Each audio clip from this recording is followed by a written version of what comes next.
അവസാനം സന്ദീപ് വാര്യർക്ക് ജാമ്യം ലഭിച്ചിരിക്കുന്നു. 9 ദിവസത്തെ ജയിൽവാസത്തിന് ശേഷം കോൺഗ്രസ് നേതാവ് സന്ദീപ് വാര്യർക്കും യൂത്ത് കോൺഗ്രസ് നേതാക്കളും പ്രവർത്തകരുമടക്കം 16 പേർക്കും ജാമ്യം ലഭിച്ചിരിക്കുകയാണ്. ശബരിമല സ്വർണ്ണക്കൊള്ളയിൽ പ്രതിഷേധിച്ച് ദേവസ്വം ബോർഡ് ഓഫീസിലേക്ക് യൂത്ത് കോൺഗ്രസ് പ്രവർത്തകർ നടത്തിയ മാർച്ചിലുണ്ടായ സംഘർഷത്തെ തുടർന്നാണ് ഇവരെ പോലീസ് മനഃപൂർവ്വം പിടിച്ചകത്തിട്ടത്. സന്ദീപ് വാര്യറാണ് കേസിൽ 1-ാം പ്രതി. നമുക്കറിയാം, ഒരു യോഗം ഉദ്ഘാടനം ചെയ്യാനെത്തുന്ന പ്രമുഖ നേതാക്കൾ അത് കഴിഞ്ഞാൽ അവിടെ നിന്ന് പോകാറാണ് പതിവ്. പക്ഷേ സന്ദീപ് വാര്യർ യൂത്ത് കോൺഗ്രസ് പ്രവർത്തകരെ തല്ലുന്ന പോലീസിനു നേരെ തന്നെ ആക്രോശിച്ചുകൊണ്ട് മുന്നോട്ടടുത്തത് പോലീസിനെ പ്രകോപിപ്പിക്കുകയും സന്ദീപ് വാര്യരെ 1-ാം പ്രതിയാക്കി ജാമ്യമില്ലാത്ത കേസെടുത്ത് ജയിലിടുകയും ചെയ്യുകയാണ് ഉണ്ടായത്. യൂത്ത് കോൺഗ്രസിന്റെ പത്തനംതിട്ട ജില്ലാ പ്രസിഡന്റ് വിജയ് ഇന്ദുചൂടൻ 2-ാം പ്രതിയും സംസ്ഥാന സെക്രട്ടറി നഹാസ് 5-ാം പ്രതിയുമായിരുന്നു. 3 വനിതാ പ്രവർത്തകരും കേസിൽ റിമാൻഡിലായിരുന്നു ഈ 9 ദിവസവും. ഇവർക്കെതിരെ പോലീസിനെ ആക്രമിച്ചതിനും പൊതുമുതൽ നശിപ്പിച്ചതിനുമാണ് കേസെടുത്തത്.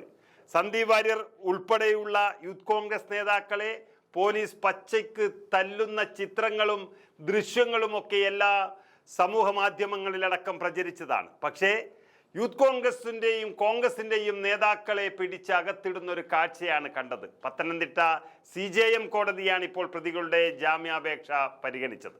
ശബരിമല സ്വർണ്ണക്കൊള്ള വിഷയവുമായി ബന്ധപ്പെട്ടായിരുന്നു യൂത്ത് കോൺഗ്രസ് പ്രവർത്തകർ പത്തനംതിട്ട ദേവസ്വം ബോർഡ് ഓഫീസിലേക്ക് മാർച്ച് നടത്തിയത്.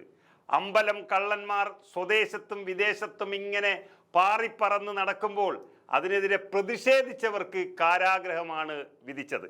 എന്തൊരു വിരോധാഭാസമാണെന്ന് ഓർക്കണം.